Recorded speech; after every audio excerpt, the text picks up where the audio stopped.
Hi Mark, hi Liam, how are you both? Hello. Yeah. All right. Thank you. Song. I love that. So obviously we want to talk to you about your journeys individually and then together through recovery, because it's not necessarily all to do with alcohol. You're quite similar to us in many ways in that you've been friends since school, so we've been dying to get you on. I feel like we're in a little like foursome thing instead. Don't look like that. Don't look at me like that. Oh, she always does that to me. But like, you know, like us two have been friends forever, you two have been friends forever, and like your journeys together into kind of disaster and then out of disaster into recovery do like really resonate with both of us, don't they? Yeah, definitely. I'm really excited to have you both on. I love what you do through Instagram, but yeah, I can't wait to get in and find out who Mark and Liam were before Whysup. Before you tell us, can I say you're the cutest little boys that I've ever seen? Oh my God, you're saying such weird stuff today. They're children's photographs. I don't mean now. I mean when you were little. God. That's the oddest thing to ever Let me just clarify for everybody listening, I'm not being weird. Mark and Liam put out their school photo and they're just both so innocent and cute looking. And it's part of what you do, isn't it, when you go to schools, nation, and showing kids that anyone can end up where you ended up. Yeah, I think it's important that when we go into schools, because they can relate to the fact we were in their position once, sat next to each other and all that sort of stuff. So yeah, it's they're important pictures then. Yeah, I think we get it, because like we've put out our like kiddie photo. Do you know what? We haven't got a single photo together from being teenagers. I don't know what we were doing. Well, we do. Yeah, we were drinking. That's what we were doing. Yeah. We did, and then we'll come on to our stories in a minute. But we was looking when Liam was staying with me. Was looking for photographs together, and we didn't have many because there wasn't camera phones. And then we got our year photograph out, and we both didn't know where we were stood, and we both looked along the photo, and I'm actually stood on Liam's shoulder on the photograph. And at that time, Liam was staying with me, struggling and stuff, and it was like, wow, little did we know back then, and I'm stood on Liam's shoulder. It gave us goosebumps when we found out where we were. That is pretty amazing, actually. Can we start with you then, Mark? Yeah, no problem. So I'm a Bolton lad, as we both are. I was brought up off a single mum. So my dad left home when I was about 4 years old, but in all honesty, I didn't really miss him because I had a lot of love and attention off the rest of my family. I had a real, close family network. And I had a young mum. My mum had me at 19, so I thought she was really old at the time, being my mum. But she wasn't. She was a young mum. We struggled, or my mum struggled financially, but I didn't really know anything about that because I was loved, and it wasn't difficult for me. I just had a really good childhood. Now, I could have always tried harder at school, but what I did try hard at from a young age is football. And I signed for my local football team at about 8-9 years old, and I started doing quite well there. And then by 11, 12, I signed for Bolton Wanderers. Went on to secondary school, played for the town team in the county. And I was a promising young footballer. Did I think I'd make it? I thought I had a good chance because I was quite good at my age group, but little did I know it was quite difficult when I got older. But why I say all that is because I was happy, I was loved, I was playing football, and things were going really well. By 13, 14, I'd signed for Man City, and they'd already started talking to my mum about offering me a pro contract when I left school. Now, things started changing for me about the age of 14, 15. Started drinking a little bit on the park. But what really changed for me is at the age of 15, I found out my girlfriend in my year group at school was pregnant. What made it worse is my mum was a family planning nurse. So I'd also... Awkward. Head of family planning, weren't she? Oh, no. So Like, I remember my mum coming home, bringing, about 14 years old, bringing me some condoms home, and I think I made water bombs with them, and went in school and put them on my mate's shoulders. So that's how much of a kid I was. But I was a Jack the lad, but I wouldn't say I was a bad lad growing up. I was just one of the boys, and that was it. But there was certainly no warning signs. Maybe warning signs when I started drinking a little bit, because I was always the one who wanted to drink my side of the fast and you know, drink the most. And there was little warning signs on that side of it, even though drink didn't end up being a real big problem for me. And then obviously when I found out I was going to be a young dad, in all honesty, I was scared. I was scared about what all my mates would think. I was scared about what my family would think, what my football coach would think.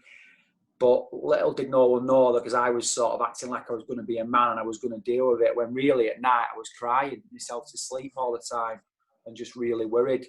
And this was something that I carried on for the next 13 years, pretending that I was okay when really I was in bits a lot of the time. Around that time, I got reintroduced to my real father, who was in London for a number of years, but he returned back, funnily enough, around this time when he found out he was going to be a granddad.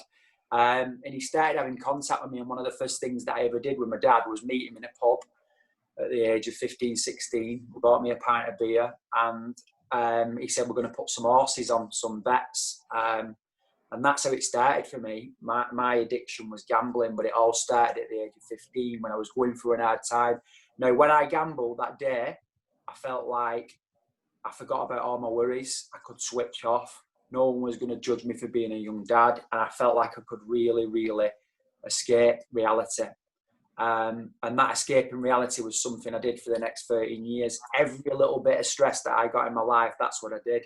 Now, I got released from Man City around that age. I pretended I was upset, but really I wasn't, because I was sick of lying to them, and I begged my mum not to tell them that I was a dad. So I was lying and living with this lie that I found to be really, really stressful. So when I got released, I thought, well, at least I don't have to lie to them anymore. I left school. I went to college for a bit, but realised that wasn't paying the bills and it wasn't going to provide for my young son. So I had to get an apprenticeship, an apprentice electrician. I'd say by the age of 16, 17, I was gambling more or less every day. I was nipping out of work. I was getting in financial mess at that point. So I had a bad start in my work life and not controlling money. And most of that was down to gambling.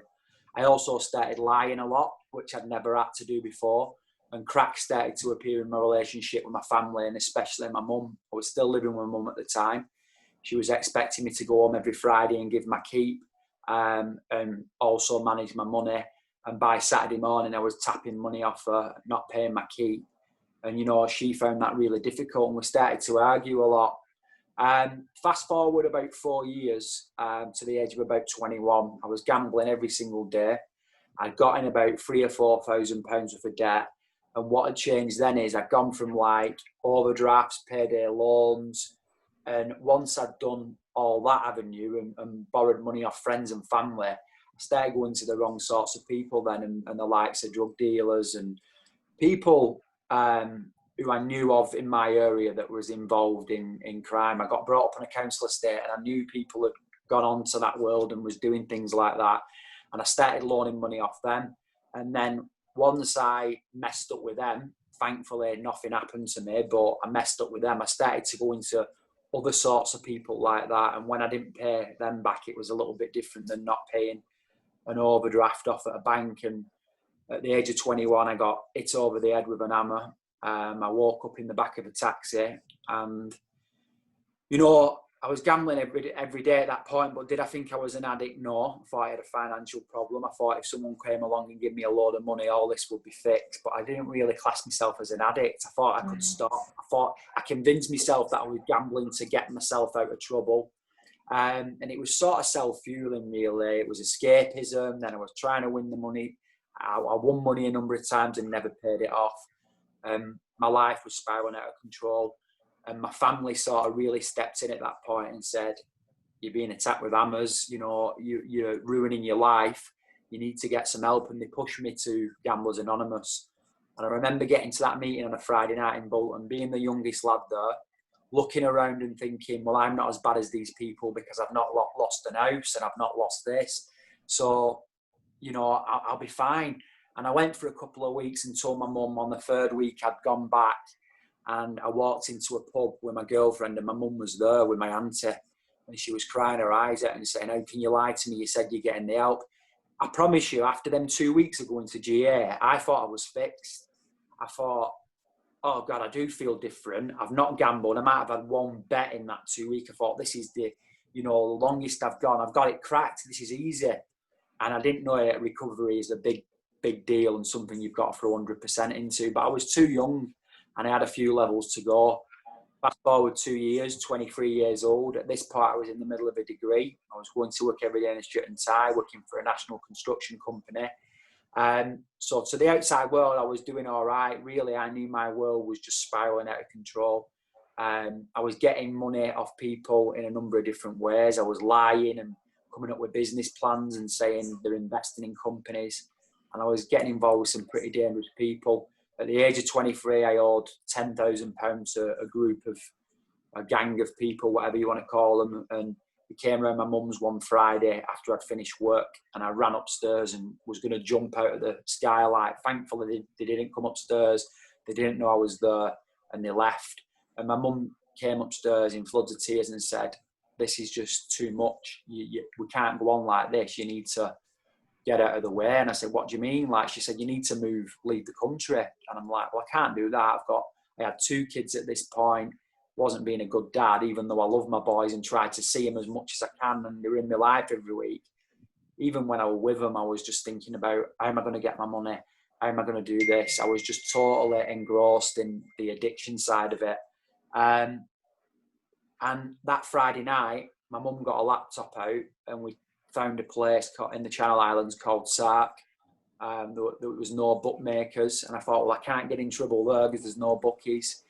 And I got my bag, got a flight on the Sunday, and on the Monday I was waking up, literally running away. I left a job. I was in the middle of a degree, or towards the end of it, on my 3rd year. I left my family. I had to tell my kids' mums that I was like moving away, which they weren't happy about. And I just felt like I had to start again. Within about 2 or 3 weeks there, the guy who I lived with had an online betting account, and I'd started again. I left there after 12 months, even more trouble, after working in the kitchen, washing pots, and just a crazy existence, really. And I got in trouble there after 12 months owing people money.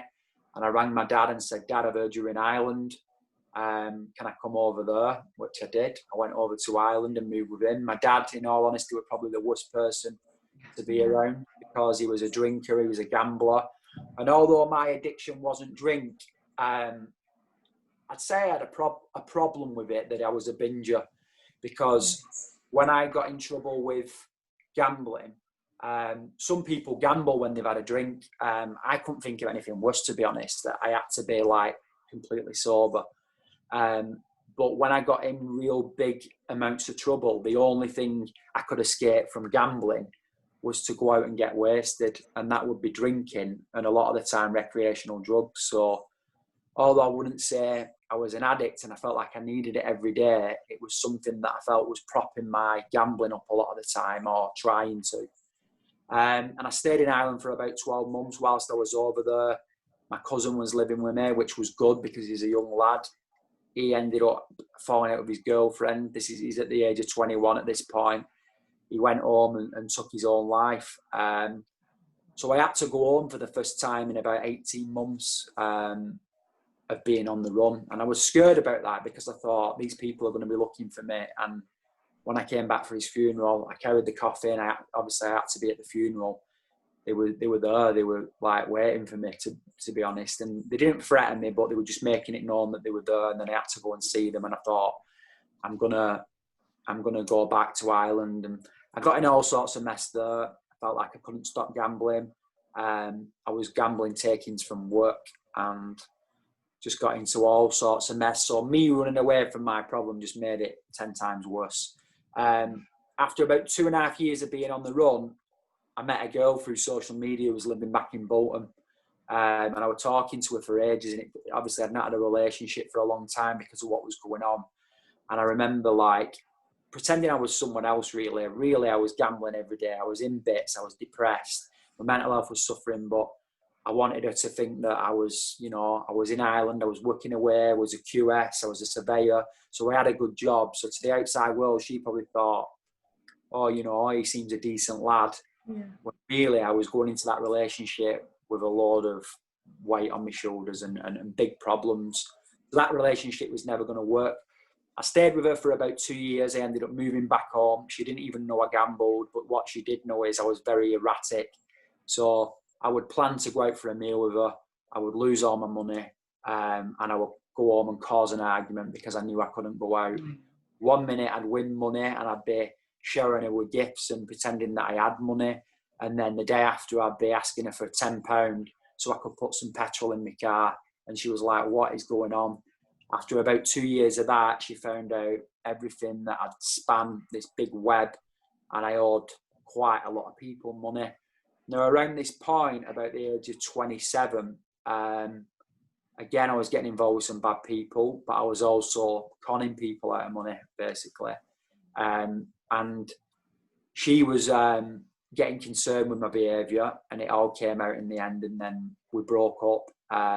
You know, I found that hard as well because I thought I'm never going to be able to keep down a relationship. But did I class myself as an addict at that point? Maybe a little bit, but I knew I had problems, and I ended up taking an overdose at that point and ended up in hospital when I'd split up with my girlfriend. And it was more of a cry for help. And whilst I was in there, I seek some help through the doctor, and he told me about a place called Gordon Moody. And then I got out, I went to one of my friends who's both one of our best friends, Anthony. And I thought I can go into this Gordon Moody in a couple of weeks. And then I got a text off someone saying about they knew where I was going. And the only person who knew was my mum. So I rang my mum upset and said, have you told someone? And she said no. And I ended up getting a text off someone I owed money to. And I don't know if I should say this on here, but it's not good. But one of the nurses on my ward had told someone that I owed money to where I was going. And I thought, well, I can't even go there because they're going to come there and looking for me. Like, I'm mad inside. I'm so anxious It's listening the to same, this. it's the same principle, isn't it, as when, I don't know what you know about this, but my dad was sober for 11 years before he died eventually of heart attack and liver disease. And the reason he died is because he started drinking again. And it's the same principle as that a nurse actually said to him, oh, you'll be all right to have the odd one now. I know it's not exactly the same, but it's somebody in a position of trust. Yeah. Issue, isn't it? Yeah. And it's just, yeah, I mean, that's shocking what's happened there. You know, I've spoke to a number of professionals since, and they're all like, you need to pursue this. In all honesty, like, it got worse after that. I've not got the energy. Yeah, I get that. Like, and then I owed about £30,000 at that point. I didn't really know what the figure was at that point, but looking back, I do now know who I owe money to. And I thought, there is no way I'm going to get out of this mess unless I win it. But the truth is, I had some really big wins around that point, and I could have paid it off.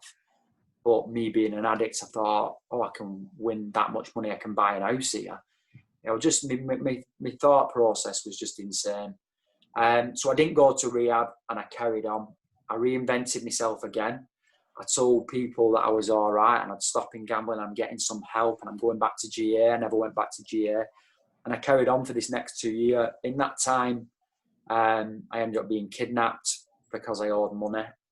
They rang my family whilst I was at work demanding money. I remember being in the back of the car thinking, I'm going to get hurt. They had like, I won't call them machetes, I call them like swords to me, and was saying that they were going to do all sorts. And my mum was at work that day and she got a phone call. And at that time, I was just completely shutting down. Despite that, I had a job in construction. I was a national business manager for a construction company. I was going to work every day. I was doing well in my job as sales as such. I knew I was winging it, but I was quite good being a blagger because I was an addict as well. Yeah. But I was numbers. So they would have seen me getting to work every day, probably laughing and joking. and I was being kidnapped like at weekends, and they didn't even know about it. And then that could only go on so long. And I lived on my own at the time. I used to get home from work and I'd be thinking, you know, this is it now. I'm going to take my own life. And I planned this for such a long time. And I go on the internet, and then I kept thinking, who's going to find me? And you know, I had pots in my sink, and I just chucked them away instead of washing them. I couldn't deal with anything in life. I couldn't just deal with this more. If a letter come through the door, it'd be going in the bin. I had parking tickets piled up in my boot, which I think were a few grand in the end. And I remembered that place, what I should have gone to 2 years before. And thankfully, I reached out to them and I said, please, I need help. And they told me 4 weeks. And I said, I'm not going to make 4 weeks. I said, I'll kill myself before then, or someone will find me. And they said, all right, 2 weeks. And I remember that being the longest 2 weeks of my life.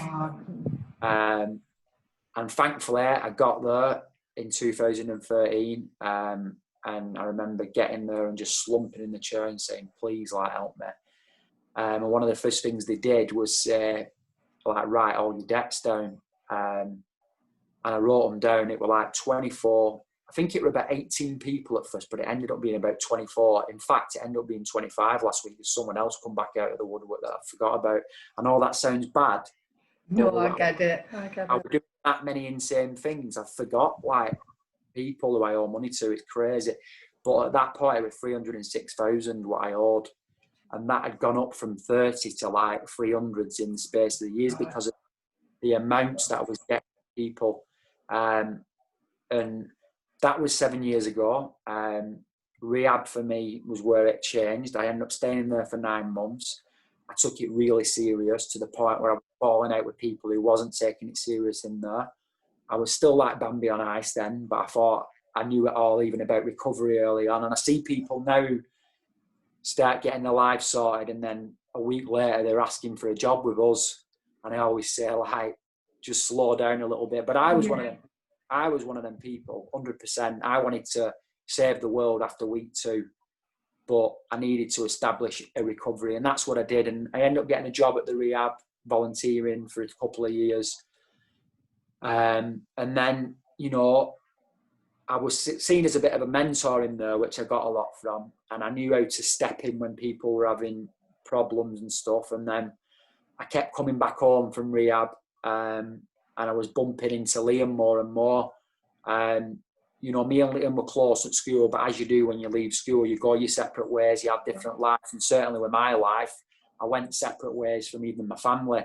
But I always caught up with Liam at weddings, at family, you know, at do's and stuff like that. And I bumped into him. And I remember a lot of people talking about Liam because he was successful and because he had nice cars and also his drug use. But because he had money, or seemed to have money, it wasn't seen as a problem. But I remember being in that world. It might not have been a bigger problem to me a few years before because I was doing it, and there'd be times where I'd use with Liam. So that was just boys being boys. But because I was at rehab, I was thinking, no, this isn't right. And people were telling me how much he was spending on it. So I started to stick my nose in a little bit and ask questions, and to the point where Liam's life was sort of falling apart because of his drug use, and I was around that a little bit more. And Liam was offering me some advice about my next step in my career, so I was seeing him a little bit more, and I was able to ask them questions. So when Liam finally did say, I've got a problem, he rang me and said, I need to meet you. So it's weird because our recoveries collided, our worlds collided again, and I was able to offer that help and support at the time when Liam needed it. I didn't have all the answers. I'll be honest with you, when Liam, probably never said this, but it's true, and I thought about it the other day. When Liam first came staying with me, and I'll let him tell his story obviously in a minute, but I didn't know what the best advice where I could just base it on my recovery route. And I knew he got to live an honest life. However, I didn't want to scare him off at the start and say to him, you can't drink ever again. Yeah. The drugs thing was the biggest thing in my eyes, but I was still a bit like, I think I remember saying something along the lines, look, in 12 months, if you're strong enough, you might be able to have a drink again. Would I say that now, being around Liam? No, I tell people from the start, but I still had a bit of learning to do on that side of things. And it scares me now when people say, well, I've got a drug problem, but I'm going to carry on drinking. And I just think you've got no chance. It's so true that, I mean, what interests me is well, it all interests me, but what like gets me is the cycle of addiction, whether it's to do with gambling, drugs or alcohol, is exactly the same. So in the beginning, it's fun. You get that dopamine hit because you're getting the reward, the winning, feeling amazing. And then the bad hits, you can't get out of it. You're in a desperate state, in a deep, dark hole. And then you start doing it more to try and blot out the fact that you're affected by it. Your mental health gets it. It's exactly the same, even though yours wasn't substance abuse. It's exactly the same in terms of what's going on in your body and what's going on in your mind, isn't it? Yeah, it is. One thing that has come out of my recovery through gambling is that I've changed my relationship with drink, and I've certainly stopped taking drugs. I think, I didn't, certainly when I was doing Whysup, it was like, right, I've got to live, I've got to practice what I preach now. But when I got out of rehab, I was still going for like a drink now and again and seeing my mates because I'd not seen them for a few months and getting a bit leathered really. And I didn't like that. It didn't sit right with me. I knew it didn't. And another thing that I didn't like is losing control, because for the first time in a long time, I gained some control back by stopping gambling. And drinking was the only thing, again, where I lost that control. So I've really changed my relationship with drink. So obviously I'll let Liam tell his story in a minute, but fast forward it now, 7 years on, I'm 7 years without a bet. Thankfully, I've not relapsed. I've done a lot in that time. I spoke at Parliament. I've built relationships with my mum back, my family back. I've tried to build bridges with people that I owe money to. I pay about 16 people a set amount every month now, and I'm determined to pay my debts off. It'll take a long time because it was so big, but my relationship with drinking has changed, so much so that I had a conversation with my girlfriend last night because she had a glass of wine on a Tuesday, but I was like... on a Tuesday? No, do you know what though? But I've got to be careful sometimes, because we all have to be careful in recovery, because people just sometimes think, pee off, it's not a problem for me. Yeah. But I do think it's not a problem for a lot of people, but I just think like it's just normal for when you've got a bit of stress, oh, let's go for a drink. And because I'm around it all the time now, and certainly around Liam's recovery, I see it all the time where people drinking on emotions, and I always think that's not a good thing. Stressful time at work, let's go and get leathered. That's happened, we've got a promotion, let's go and get leathered. Yeah. And I've just changed. I don't preach about it, but I tell people, I'm honest with people, if they've got a lot going on in their life or they're going through a stressful time, don't be whamming a load of booze down your neck, because it's not going to help. So I have changed my relationship with it, and I'm going to say I'm healthy. I'm probably mentally better for it. I've got an health condition that I can't drink anywhere really with it. So yeah, although I'm unsober, did you call me? We said you're the only unsober person. Well, I didn't say it. Well, no, I'm not saying it. You said it. You stigmatized me. Still pretty sober. I'd say I have one drink a month, and it's 3 or 4 pints and maybe watching a football game, but it's not like... I think the thing is that you're aware of how easily it could grab you, and and there are people who, we talk about this, there are people who moderate and it's hard work for them, or there are people who control it and it's hard work for them. But I think when you're just aware of how addiction can take hold of you, that's the starting point anyway. And like I say, your recovery isn't about alcohol, it's about gambling, and that's what you've come through, and that's your story. And I think that will massively help people to see that addiction is addiction, whatever it is. Whatever it is. And I think that's the main point we need to get across from the podcast with you. Well, one of the main points, because when Liam's told his story, I'd like you to share about Whysup, because you do amazing work with young people and businesses. and it's very different to what we do because one of you talks about recovery from substances and one of you from gambling, and I think that's what you bring, and it's incredible what you both do. Yeah. Thank you. You're up. Is it me now? Yeah. Can I just say, right, just a couple of things. I'm really sorry. Did you see someone walking? Yeah, we saw it. Yeah, we were going to say hiya, but we thought it was rude to interrupt. Oh, he's my friend, and I saw him coming up the drive because I can see it out the window here, and I texted him going, I'm on a live. I was like that, and then he came in, I had to mute myself. I was going, I'm on camera, like I can't. Don't worry. And then my neighbour started mowing the lawn, so I just started shut the window, so I'm really sorry. All right, we've got the dog wandering around in the background at Lisa's house. Jeffrey's always here, and sometimes he gets us in real situations, doesn't he, Lisa? Yeah, he's a bit stinky sometimes, and we've got a table, and she's like nudging me under the table, going, "Can you smell it? Can you smell it?" And we're trying to keep a straight face so no one would know, but Jeffrey causes me a lot of distress sometimes. I've kicked my dogs out for this, actually. They know. No, we don't mind, don't worry. So come on, let's hear your side.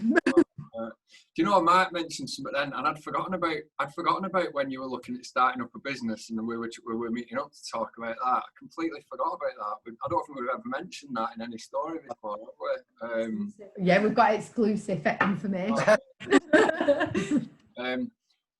All right, okay. I suppose a bit like Mark, really. You can only tell it one way, can't you? So yeah, I'm Bolton born and bred, just the same as Mark, really. Pretty normal ish for me type childhood, really. I think there were things that maybe weren't typical in a sense, but nothing too alarming. You know, my mum and dad were kind of off on all that sort of calibre that goes on, and we moved house an awful lot. So I've lived in I never left Bolton, but I've pretty much lived in every area of Bolton. I've lived in a lot of houses when I was younger, just because that's what we did, I don't know. And I'm the youngest of four, so I've got two older sisters and an older brother. And yeah, I was loved, I was happy, nothing to really report. I think there were a couple of little things like when I was a little bit younger. So my brother was a bit of a boy about town, and I remember my house being raided once, because I think what he was doing. And we moved just before I started secondary school.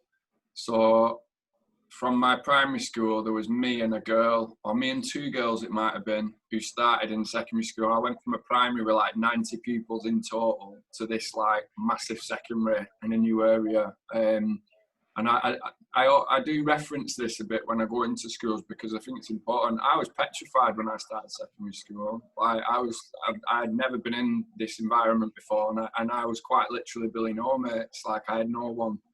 And so really quickly in secondary school, I was made it my mission to make lots of friends. That was my MO, really. That's what I needed to do. And I did it, really, to be honest. And very quickly, I loved secondary school. I literally loved it. And it wasn't so much the school bit, to be honest. A bit like Mark said, a bit of a cheeky chappy, could have tried harder, but I could get average results with virtually no effort, and I was fine with that. And I had loads of friends. I walked to school. I walked there and back every day with my mates. And I enjoyed it. It was a good time. I sometimes look back on it and think, God, I wish I'd have made more of it, because it was that good. And Mark, one of my first days in school, I was quite small at that age. And one of my first days in school, the lad who was in my form, who happened to be one of the biggest lads in the year, was actually Mark's best mate. So from pretty much from day one, we ended up with this joint best mate, and that's really how we interacted then right through school. So that was quite cool, really. And then 13, 14, I don't know, is it most kids? I think it is. Started experimenting. Yeah, started experimenting. So I started drinking and smoking weed, really. And I loved it. Truthful. I think I'm one of these, mate. I think I had my addiction from day I was born. I believe it's in me. I do believe that, and I think when I look back, I can even see it then. You know, I hadn't really had a drink unless I passed out. If I haven't been sick, then I haven't had enough. You know, like everything was just to the nth degree. Whether that was smoking weed, drinking, whatever. By 15, 16, I was taking classes. Sometimes in school, I used to nip out of school and do stuff. I had lots of different groups of friends. And for me, I had a bit of a life event. My dad was actually sent to prison quite suddenly. I didn't know about. I don't like look at that as like a cause of my addiction or anything else, but because of that situation, I ended up with a lot of freedom. So my mum had to work an awful lot, and I was like, I felt quite well connected. I felt like I had it all going on because I didn't go in school very much once that happened, and I got the receptionist to sign me in all the time. I played rugby, so the deputy head was like, you couldn't do any wrong with him. So I'd get sent to him and he'd just like smile at me. I was never getting in trouble. I'd go to parents' evening with my mum so that the teachers wouldn't say anything because I was sat there. You know, like things like that. I just quite manipulative at a really young age there. I genuinely thought like I had it all boxed off, but really what I was doing was laying these foundations, because when my dad got sent to prison, my family decided to keep it quiet, so we pretended he wasn't in prison, you know. So I learned to lie really good, really quick, and I learned to pretend I was okay, a bit like what Mark was saying before. And alongside that, because of the freedom I had, I was always up to something, a little something, nothing necessarily illegal, but like I used to like run an unofficial tuck shop, or I'd like sell pens or fake IDs, or I'd arrange dues and mobile phones and stuff. And so I always had a bit of, not fortune, for a young lad, I used to always have a bit of pocket change. So I used to spend that on drink and drugs. I used to have quite a lot of freedom. And because of my brother and a few other things, I had like older groups of friends, you know, like that I could do. I do one sort of lot of behaviour with one lot of friends and one with another, and all that. Everyone's got a Liam in school, haven't they? You know what I mean? Like my fake ID. Looking back, it was just shocking. It had creases over my face and everything. But you know, like I remember buying my fake ID off a lad in my year and stuff like that. So there's always a Liam knocking around somewhere. I think the entrepreneurial side of you is really interesting, though, even from a young age. Innovative. Yeah, but it annoys me that schools don't see this and use it and focus on it. I can't help him with that, but we'll get to that. Go on, sorry. I don't think school like my entrepreneurial skills. I know, but somebody should have spotted it and thought, this kid has got talent. I was selling 15-year-olds IDs, and then when we left school, do you remember we had that big do? I arranged a big do, and we arranged a big levers do. I was 16, and I went down to this bar, changed my clothes on way down, pretended I was leaving sixth form, met this owner, set this do up, and the head of years one day pulled me to one side, and they were like, "We've heard about this do, like, what's going on, and do they know it's for this school and all that?" I was like, no, I was like, fine, don't worry. So yeah, but I don't think the school were best pleased. But like I say, I loved school. But I'd set off that like double life quite early on, because I was like, by the time I'm 15, 16, I was taking class A's. If I went out, my relationship with drink wasn't good very early on, to be honest, because, and I think this is where I know some of them traits of addiction. Where like before I'd go out, I'd neck a load of aspirin or paracetamol before I went out, because someone told me to get me levered quicker. You know, and if I went out at 16 with say 20, 30 quid in my pocket, I wasn't buying drinks. They used to do shots of vodka for £1. I would buy 20 or 30 shots of vodka. That would be because I needed to get levered, and I only had, you know, like things like that. And I think that weren't really about enjoying the night. It was about getting smashed. Yeah. And so that was there. But alongside all that, I was kind of seen as doing all right. Like I weren't into football. I was into like martial arts and Thai boxing and all that, and I was competing at that. So I was seen as fit and healthy. I got my GCSEs, I got my A-levels, I had a long-term girlfriend from pretty early on and stuff, so I was kind of like hitting those milestones, and I honestly used to think I'm good at taking, drinking drugs because I can still do what I need to do, and I can take that. And I thought, that's my thing. Then I'm really good at it. Like, you know, didn't really realise what I was setting myself up for. And I think when I left sixth form, I moved into a house and rented some rooms to my mates. I got a job in a pub. And I was at uni, so to speak, and and it was just chaos for a few years. You know, like I would drink every day. I'd have queue beers, I'd have walking beers, I'd have train beers, bus beer, you know, whatever I was doing, I had a drink with me. You know, that was a given, and that happened for quite a few years. And in all honesty, I think I knew it weren't good, and I kind of like, I knew things weren't good. I was drinking, I was taking class A's, I wasn't living very well. But the drinking only really sided off for me when I took drugs. So it was like, I just switched, you know, and it was a bit like that really.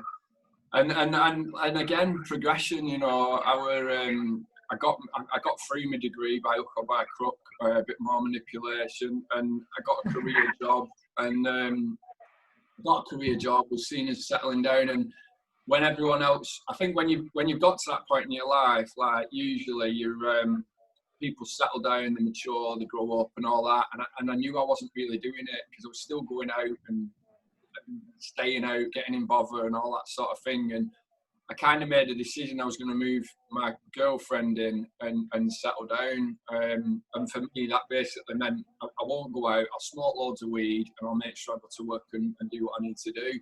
And that kind of went on for a few years. And then, but when I did go out, I was out, you know, like I weren't in a good way and stuff. And it was like I'd saved it all up. And just slowly, I think, taking cocaine just started to creep into my now quieter life. Like, I might not have been going out, but I started to creep in. I'd have it when I was going out loads, but I started to creep in. And it just sort of became a bit of a feature.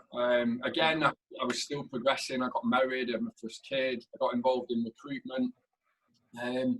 And on paper, like, my life was progressing. I was doing what I needed to do. And I think from the outside was seen as doing okay. But what went from being when I went out happened to be a few times a week. And then it was pretty much every night. And there were a few things going on, like, so I had 3 kids in the end. I'd been in the recruitment company a long time. I hated my job. My wife struggled with a few things, and I struggled with that, to be honest. I didn't cope very well. We decided we were going to sell the company. That was a process, and on every occasion, I just turned, whether it be good, bad, middle, indifferent. I just turned to the thing that's been there all the way through, and you know, really, it was drugs primarily. But what I started to do is, because no one knew I took drugs, by the way. Pretty much all in secret. And so, did your wife not know either at this point? My wife's like the most, like, she's never had a cigarette. You know, she's you know, her getting levered is 2 glasses of wine, and she does that once a month. You know, it's like she's never misbehaved, and she didn't know I took any class A's, nothing, not even. So she wouldn't know what to look for, would she? No. Anything like that? No, and so, like, I don't know, a lot of things happened. I turned to what I turned to more and more, and I think whilst no one knew I was taking drugs, I think my behaviours and all that sort of stuff had started to get noticed by people close to me. And really, I think that around that time, I think we'd had Bridget, our third. My wife struggled with postnatal depression. There were a few people dying. I was selling the company. And really, at that time, I just went 24/7. And it was just every day. I didn't really get through a few hours really without doing something. And you know, on paper, my life had gone like that, and I was you know, a director. I was earning big money and all that, and yeah, I was just a mess, all falling apart. And I think I thought, when I sell the company, it'll be fine. I'll stop doing this job here, and I'll sort myself out, and that'll be the moment. And it just didn't happen like that. So I'd started fighting again because I think I was trying to, I'll do that. That'll stop me misbehaving. Yeah. That didn't, and so I was just set on selling the company, and that'll be fine. And then that was actually the start of a massive decline, really.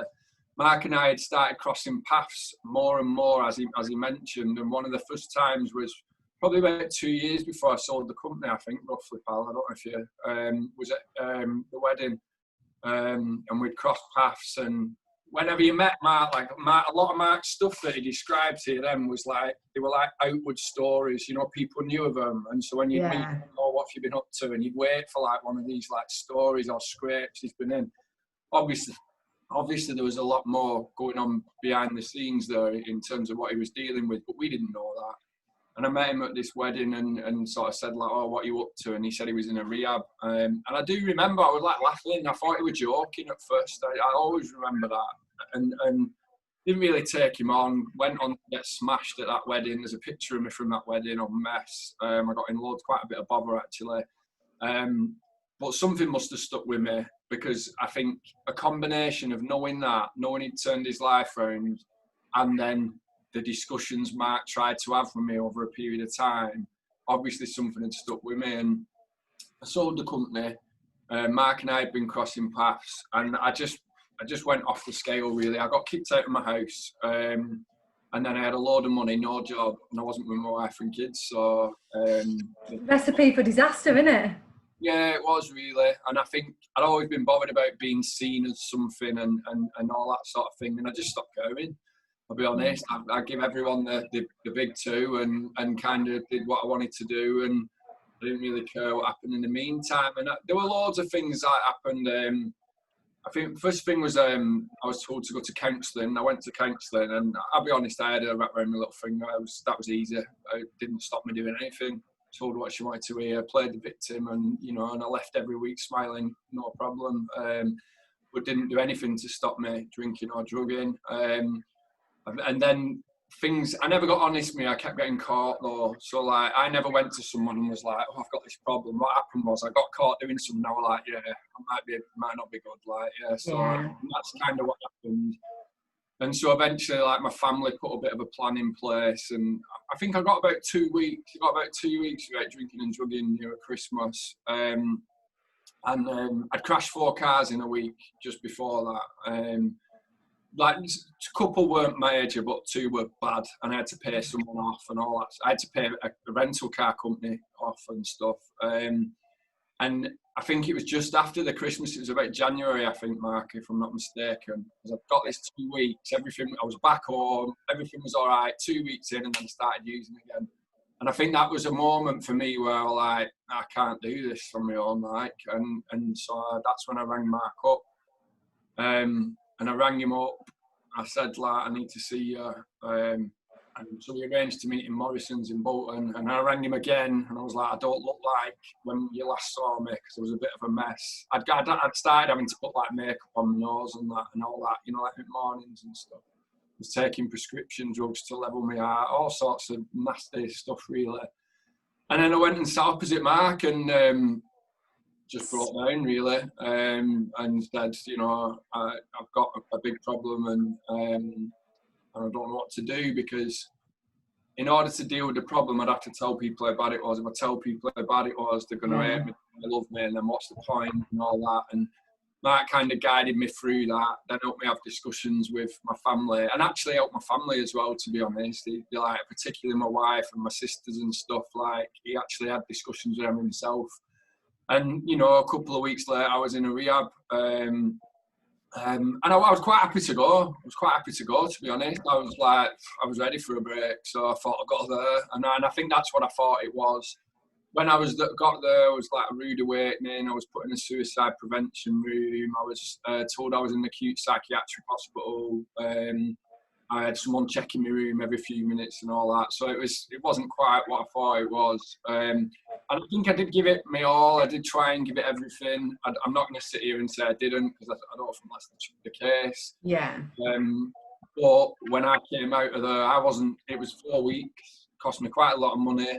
And then I just got back into my old life where I'd drink and drug for 19 years, so And to be honest, when I came out as well, I struggled with the fact that now everyone knows I'm an addict. Now everyone knows this, like, I know what I'm at, you know, all that Get stuff. that. Yeah, and I think if you don't, that's the thing, isn't it? If you told somebody at the beginning of their journey, in order to be really successful in this, your whole life's going to change. Yeah. You've got to change your social circles. You've got to change the people you associate with. If somebody told you that at the beginning, you'd just go, forget that, I'm not doing it. And well, someone did say that to me. They were like, Yeah. and I was like, nah. Yeah, that's what I mean. It's just quite a frightening prospect, isn't it, that your whole life is Yeah, changed. it really is. In reality, I'm sure you both feel the same. Your lives now can't look anything like they did 8 years ago. No, so I was dropped back into my old life and trying to not do the things I did, but I hadn't changed all the stuff around it, if that makes sense. So that's, and I struggled with it, and, you know, I kept relapsing. I got psychosis. I was asked to plan, the hope that I was going to sort myself out was fading. Like, my wife made me plan my funeral, my arrangements for my kids, all. And I woke up one morning and I was told that this chaos, I had to leave the house again. I was like, oh, where am I going? And then she was like, well, Mark said you can go and stay with him. And that was it. I was on a train, backpack, pack of fags, blow up bed, and Mark picked me up in the Midlands from the train station. That's where I started to establish a recovery. So, I, to be honest, I still had a few levels, mate. Like, I'm not going to sit here and say that was it, everything was perfect. Yeah. It wasn't. It was difficult. It was difficult for me. It was difficult for the people who were trying to support me.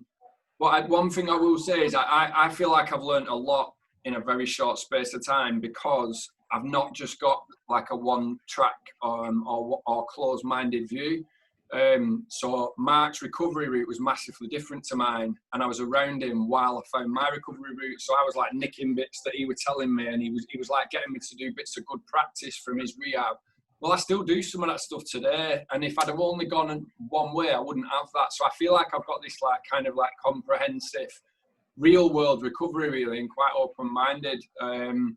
So I went down there, stayed with Mark, cried most nights, eating crumpets on the blow-up bed. We had lots of chats about what we were like at school, about the fact we didn't know what were coming, and over a period of time, you know, I've kind of like got my life back on track. I made it back home. I go to fellowship meetings. I've made it back home. Obviously, me and Mark spoke a lot about, you know, what we were seeing as, you know, sort of like our perception of addiction and struggle and mental health compared to what we lived. And we were like, this isn't like, what we lived wasn't what we thought it was. And we thought, well, do you know what, there's something in that. And so Definitely. very quickly, Mark's already mentioned at the time, it was funny, not that long before, he was looking at a very different business. I just sold a company and was thinking, like, what do I do next? And we kind of thought, there's a message in this. This has happened for a reason. We found our old school pictures and we were like, we need to do something with this. And we just ran with it. And you know, that's pretty much how this thing started, really. Honestly, we could talk to you now for the rest of the day about Whysup, because there's so much more to tell, and not enough. We need to do another podcast with you. We've got the story, now we want the future story. But while we are here now, I think what would be really useful, first off, is to tell us about Whysup between you. What do you do? You know, what's the main aim of Whysup? Where are you going next? And then where people can find you, because you do a lot of work with gambling agencies now as well. And you know, I think we both love what you do. We see you on Instagram, we follow you, we like your stuff daily. You've been a massive inspiration for us too in some of the things that we do, and obviously you've given us a bit of guidance along the way as well, Liam. So, and can I just say, I still eat crumpets and cry now and again. It's called therapy. It's called therapy. I know, I was thinking that, man. That's a good plan. So you want to go, mate? I've been speaking.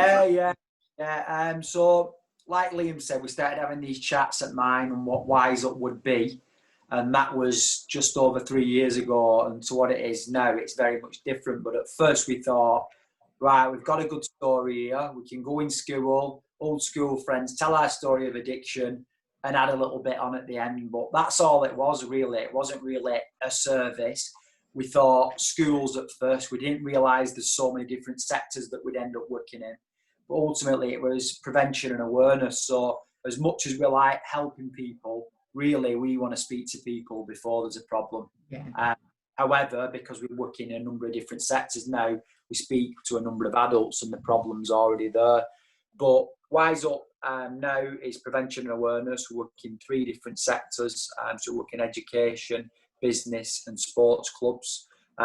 We don't just look at, one substance like Liam and a behaviour like mine, gambling. We look at addiction in its own right. And something that did keep coming up was a lot of what we've learned in recovery is looking after your mental health and well-being. And that's, no matter if you choose fellowship meetings, if you choose CBT or other recovery routes, it's about looking after yourself. And we've learned quite a lot about mental health and well-being without really using that word in recovery. And we started putting some sessions on that, which was probably over the last 2 years now our biggest uptake. So we look at addiction, we look at eating disorders. We've got someone who does speaking on that. And we look at specific substance and behaviours. So Liam will do workshops on drugs and alcohol. I'll do the gambling side of things. We have done some collaborations on the gambling side of things. People who was a little bit in front of us with certain things, but it has been a true collaboration. We're just announcing today, actually, year 2 of that collaboration. So, yeah, exclusive again. We worked in a lot of professional sport with professional sports teams last year. We worked with some really good businesses like AO. And also social media. We've got a presence on there now. That is Whysup on there, but ultimately it's Mark and Liam as well. And what we found is through our social media, we were getting a lot of people reaching out and saying they needed advice. So on the back of that, we've set something quite good up that we sell merchandise and that funds a support line that we've got. So we're not just someone who say we're not a treatment provider, go elsewhere. I believe we're quite we're quite middle ground where we can act as a conduit to people. We can give people good practical advice. Sometimes they might just need a kick up the backside. Other times they do need treatment. And for instance, on the gambling side of things, if someone did need treatment, we can send them to a rehab. We can get them I think it's worth about £10,000 worth of treatment at no cost if they come through. Which is so important, especially with gambling. It's like... Yeah, it's only really recently being recognised, isn't it, gambling as a true addiction. And I think that it's about time, and I'm sure a lot of the work you've done has helped that, because I'm seeing it more and more since we started following you two. Yeah, I think it's timing again with everything. I think at first when we first set out, gambling was the hot topic. And it wasn't that we took a lead, we still did all of it, but that was the thing that we've got traction in. And I still think that's not going to go away. I think it's a massive problem. It's the fastest. Yeah. However, COVID has just come along. And again, timing with everything. I think our biggest uptake now is going to be mental health and people struggling with that. So it's weird how things have sort of fallen. Timing's been perfect with it, really. And we're sort of riding the crest of a wave with both things. Not that we want to be doing that. Our helpline over lockdown has been overwhelming at times, and we need help. And we're hopefully setting up a charity that's in the process that's going to be all about support. And because we're overwhelmed, we're getting people from the doctors, from A&E, saying, I've spoke to a doctor today, he's told me to come and follow Whysup and get in touch with you.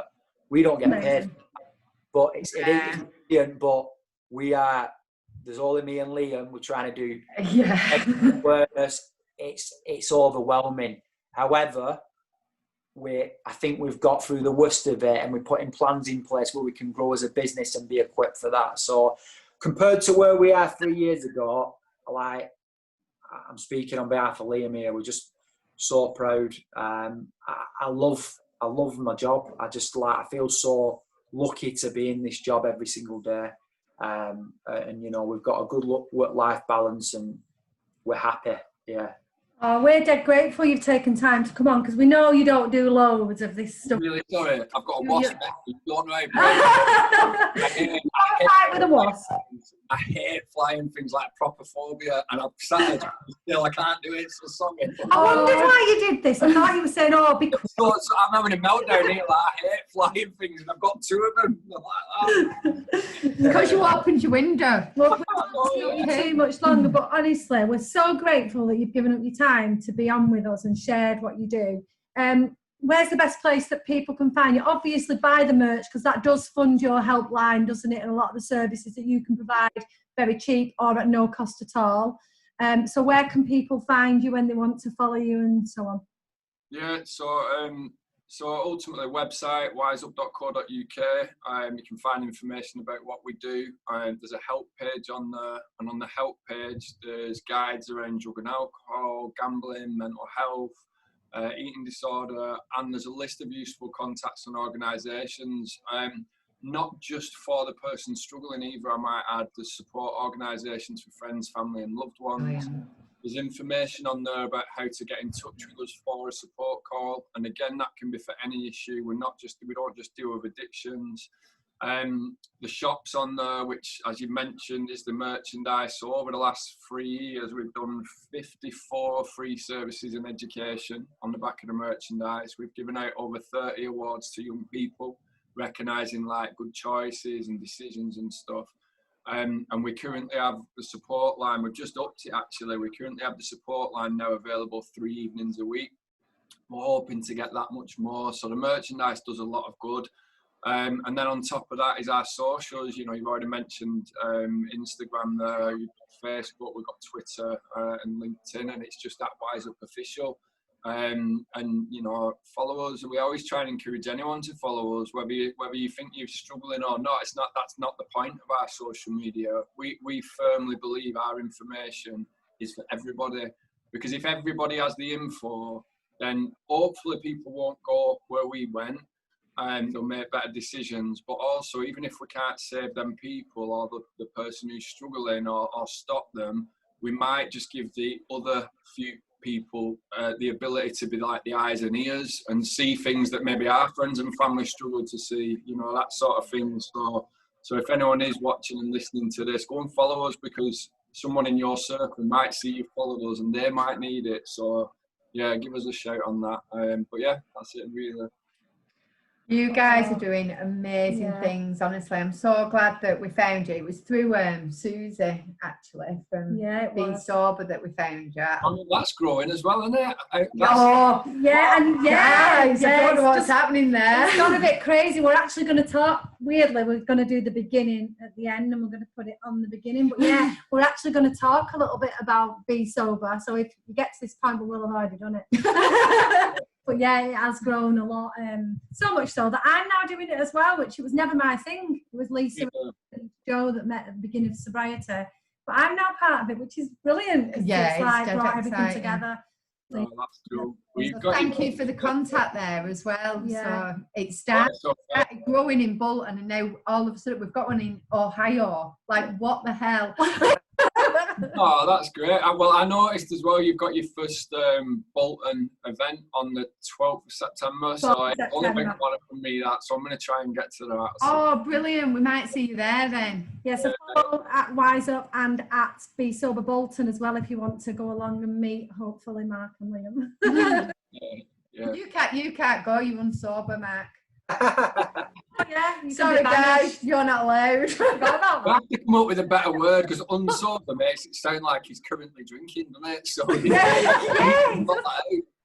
I just say that like, even though Lisa commented that I was weird for calling you the cutest little boys I'd ever seen, she keeps like picking you up on being unsober and stigmatizing. No, that is still and everyone else will think so too. Well, even if it is weird, I'm going to say bye-bye to the cutest little boys in Bolton. Thanks very much. So much, guys. Thank you. So much. Girls, bye-bye. Bye.